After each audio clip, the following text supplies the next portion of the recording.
Pada masa yang tidak disebutkan, Spanyol dikuasai rezim otoriter di tengah krisis global. Penguasa merampas harta warga yang menentangnya, bahkan menghabisi anak-aanak dan ibu hamil untuk mengurangi populasi. España entra en el séptimo mes plan bautizado como no hay para... ¡Por los niños y las embarazadas!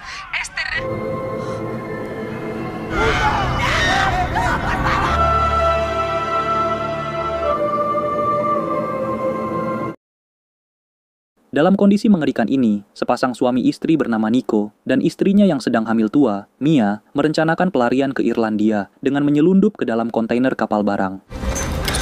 Vamos, vamos. Venga, tira por ahí, vamos. Tú primero, vamos.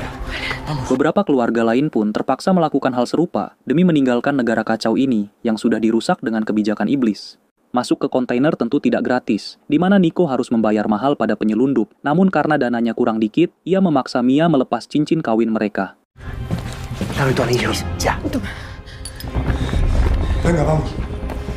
Akhirnya, keduanya dimasukkan ke kontainer bersama pengungsi lain, dan di tengah perbincangan, Nico berharap anak mereka berjenis kelamin perempuan dan ingin menamainya Noah. Quítatela así. ¿Ya le has puesto nombre o qué? Noah. Sementara itu sebaliknya, Mia sangat menginginkan yang keluar adalah laki-laki, agar kelak bisa melindungi keluarga. Tanpa diduga, setelah menunggu semalaman, penyelundup membawa lebih banyak orang, sehingga mereka membagi dua kelompok yang sayangnya membuat Nico terpisah dari Mia. ¿Estás sordo o qué? ¡Venga, baja! ¡Venga, vamos! Nico masuk kontainer hijau bernomor 107, sedangkan Mia ditempatkan di kontainer coklat bertuliskan Nowhere.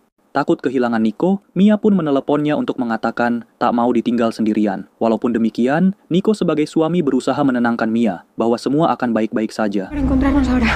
Tranquila, voy en el camión de atrás, amor. Tenemos que ahorrar toda la batería, lo que solo sale un barco esta semana y es el nuestro.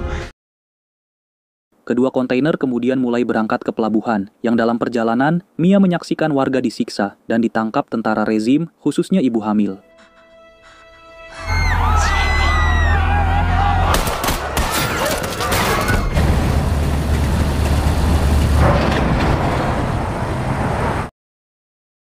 Sesampainya di pelabuhan, mereka harus melalui pos pemeriksaan yang dijaga tentara berbaju hitam dengan tambahan corak merah.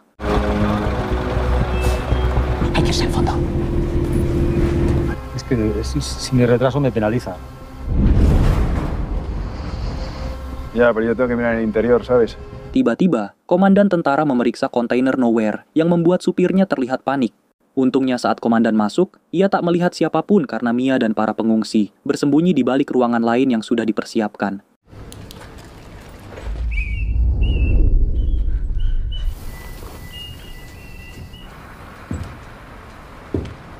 Namun ruang kontainer yang terasa lebih pendek membuat sang komandan curiga, sehingga ia memerintahkan anak buahnya menembak sisi terdalam untuk verifikasi.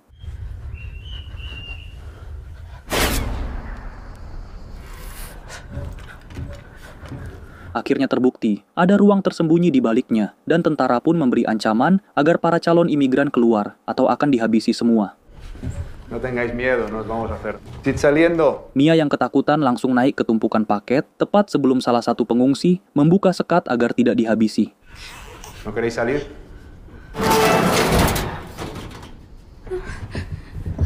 Namun tanpa diduga, sang komandan berbohong dan memerintahkan anggotanya untuk menembak, sehingga korban jiwa berjatuhan termasuk anak-anak.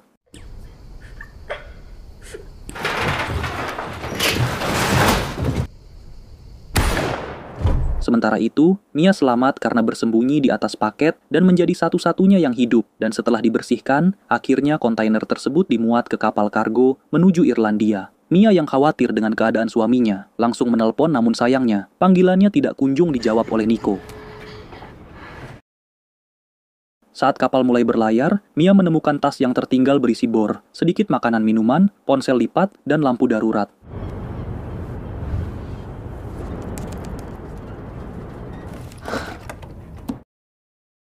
Singkat cerita pada malam hari, Mia terbangun oleh guncangan hebat dan saat mengintip lewat lubang ventilasi, ia melihat kapalnya dihantam ombak besar.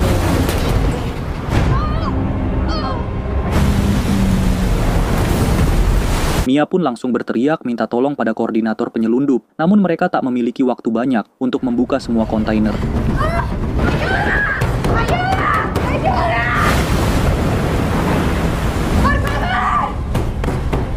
Beberapa kontainer pun terhempas dan jatuh ke laut, termasuk milik Mia yang kemudian membuatnya terbentur sampai pingsan.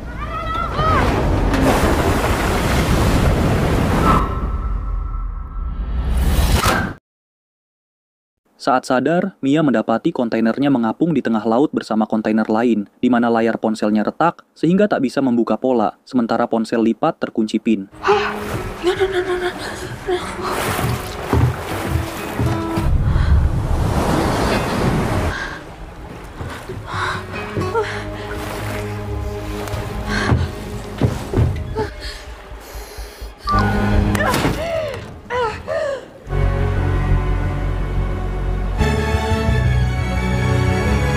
Di saat bersamaan, air mulai masuk bertahap lewat lubang kecil, sehingga Mia langsung mencari cara untuk menyumbat, namun hanya menemukan pakaian, perangkat elektronik, dan pisau lipat.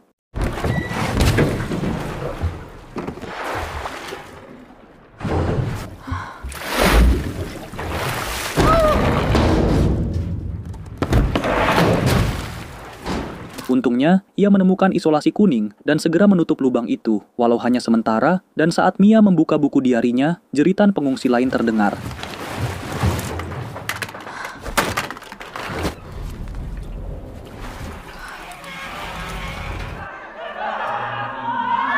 Suara itu berasal dari kontainer hijau bernomor 107 yang mulai tenggelam, di mana sebelumnya sang suami dipindah ke sana, sehingga Mia pun histeris dan langsung mengganti kartu SIM ponsel lipat dengan miliknya. Namun sayang beribu sayang, Nico tak menjawab panggilannya sampai kontainer tersebut tenggelam sepenuhnya.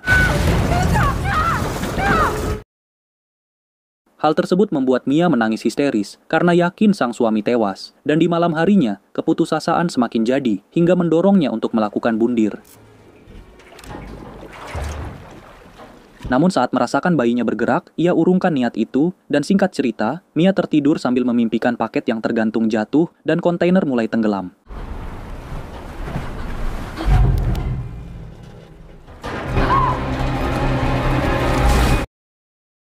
Setelah bangun dari mimpinya, ia langsung menjatuhkan paket yang tergantung, dan saat dibuka, isinya hanya wadah kosong yang membuat Mia kesal karena bukan makanan. Walaupun kecewa, Mia tak menyerah dan kemudian mengambil karet dari tutup wadah untuk menyumbat lubang agar kontainer tidak tenggelam.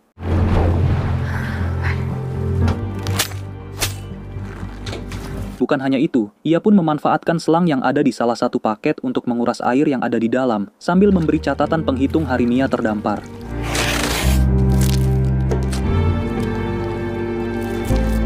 Di saat Mia merapikan barang-barang, tanpa diduga ponsel lipat yang sudah menggunakan kartu SIM-nya berdering dan ternyata Nico masih hidup karena penyelundup menurunkannya sebelum masuk ke pelabuhan. Conductor nos engañó, nos dejó tirados a las afueras de la ciudad. Mia pun memberitahu kondisi kontainernya yang jatuh dari kapal dan terombang-ambing di tengah laut, sehingga Nico terkejut namun berjanji akan menjemputnya. He vuelto a fallar. No, eso sí que no, ahora no. Que no es en el barco, que mi contenedor se cayó. Estoy aún lejos, No, tardaré en escúchame tu amigo. Voy a ir a por ti, te lo prometo. No hay nada más, solo hay agua. Estoy en medio del mar, Nico.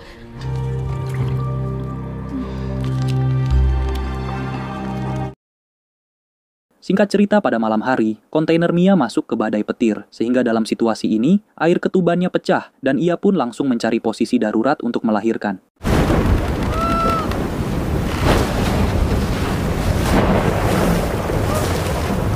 Setelah berjuang sekuat tenaga, Mia berhasil melahirkan bayi perempuan yang awalnya tidak bernapas. Namun setelah dilakukan tindakan sebisanya, bayinya pun akhirnya selamat.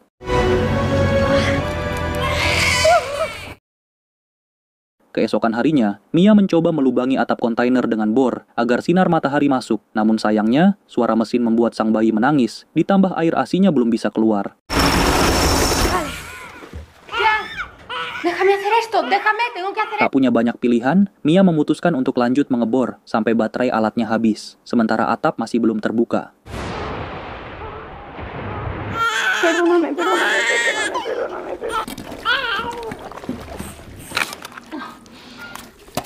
Setelah beristirahat selama beberapa waktu, Mia tampak kesal dengan ponselnya yang masih belum bisa dibuka, dan di saat itu, ia melihat pisau lipat yang memiliki mata pisau bergerigi. Mia pun melanjutkan usahanya untuk memotong atap kontainer dengan sisa energinya karena diketahui persediaan makanannya sudah habis.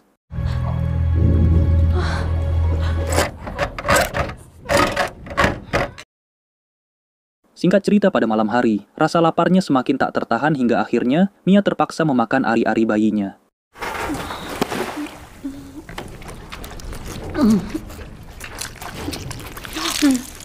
Di saat genting tersebut, seekor paus tanpa diduga menabrak kontainernya, yang membuat Mia panik dan langsung berusaha mengusirnya.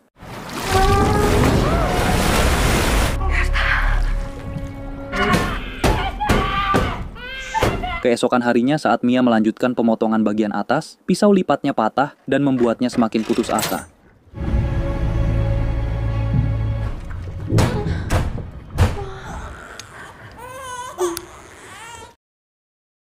Saat Mia bersandar dalam keadaan lemas, ia berhalusinasi dengan melihat anak pertamanya, Uma, yang ternyata sudah tewas dihabisi tentara rezim.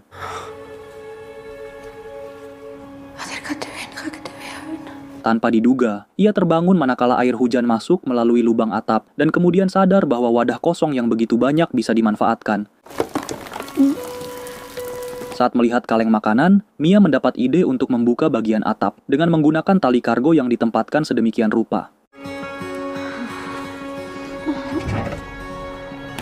Akhirnya dengan keyakinan agar bayinya selamat, bagian atas pun terbuka, sehingga Mia langsung membawa bayinya keluar untuk menghirup udara segar dan mendapat paparan matahari.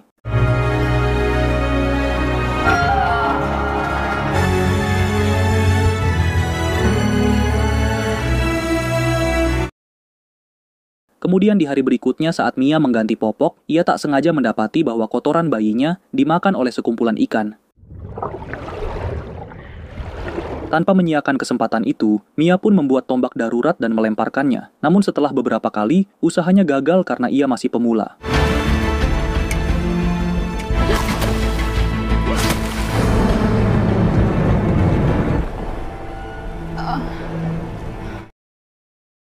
Singkat cerita, tiba-tiba malam, Mia membuat jaring dari kabel earphone yang ada di dalam kargo, yang tanpa diduga, cara ini berhasil menjerat banyak ikan, bahkan untuk persediaan.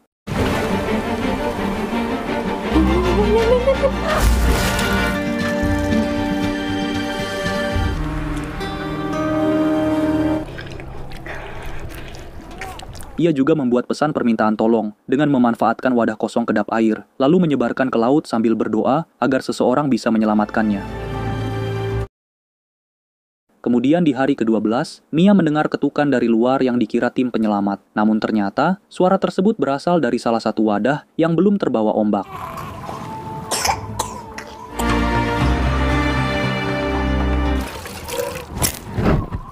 Di saat masih berada di luar, tanpa diduga sang suami menghubunginya, dan karena layarnya sulit dioperasikan, Mia sempat gagal, namun untungnya berhasil diangkat. Que tengo el móvil roto, no, la pantalla está rota. ¿Me oyes? Sí, por fin. Dalam keadaan bahagia itu, sayangnya Nico terdengar sedang kesakitan karena ternyata ia baru saja ditembak oleh tentara setelah terpergok menyelundup ke sebuah kapal. Estoy escondido en un contenedor. Voy a buscarte. Vas a tener que llegar tú sola. Estoy perdiendo mucha sangre. Conseguí escapar, pero me han disparado. Sang suami pun dengan berat hati izin pamit ke Mia, dan sebelum Nico menghembuskan nafas terakhir, ia sempat mendengar suara Noah dan menyesali keputusannya yang sudah merencanakan pelarian ini.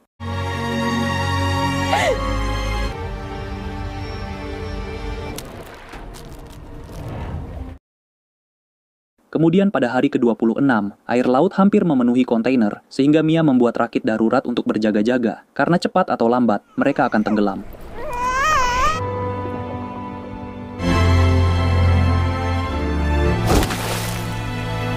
Tanpa diduga, setelah selesai mengerjakannya, seekor burung camar hinggap di kontainer untuk memakan sisa ikan, sehingga Mia sadar bahwa posisinya semakin dekat dengan daratan. Kemudian di malam hari, kontainer sesuai prediksi mulai tenggelam, namun oncomnya, Mia nekat masuk untuk mengambil coklat pemberian Nico, yang sayangnya kakinya tersangkut tali saat ingin keluar.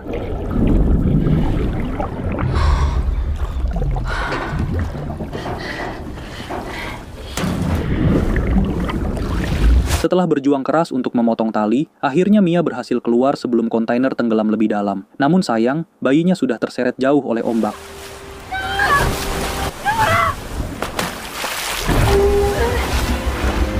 Tanpa diduga, paus yang kemarin muncul lagi, dan kemungkinan sengaja mencipratkan air ke Noah, sehingga Mia tahu arah rakit bayinya setelah mendengar tangisan.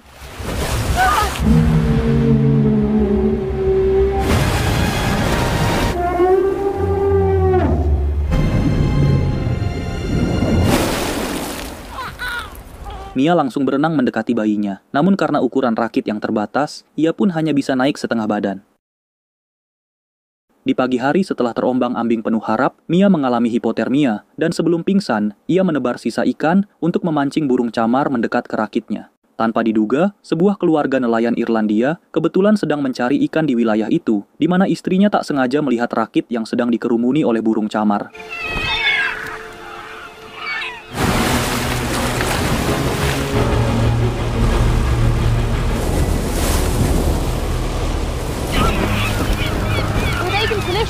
Mereka pun langsung mendekat dan terkejut saat mengetahui bahwa rakit kecil tersebut berisi seorang bayi tanpa menemukan orang tuanya. Namun untungnya tak beberapa lama, mereka mendapati ada sebuah tali yang menegang ke arah laut dan setelah ditarik, ternyata ujungnya terikat pada tangan Mia yang sudah tidak bernafas. Setelah dilakukan resusitasi jantung paru, tanpa diduga Mia bisa diselamatkan karena ia tenggelam kurang dari 8 menit. Mia pun langsung memeluk Noah dan menangis lega, karena akhirnya ia bisa sampai ke tujuan bersama putrinya sesuai janji dengan sang suami. Mayday, mayday. We have an emergency here.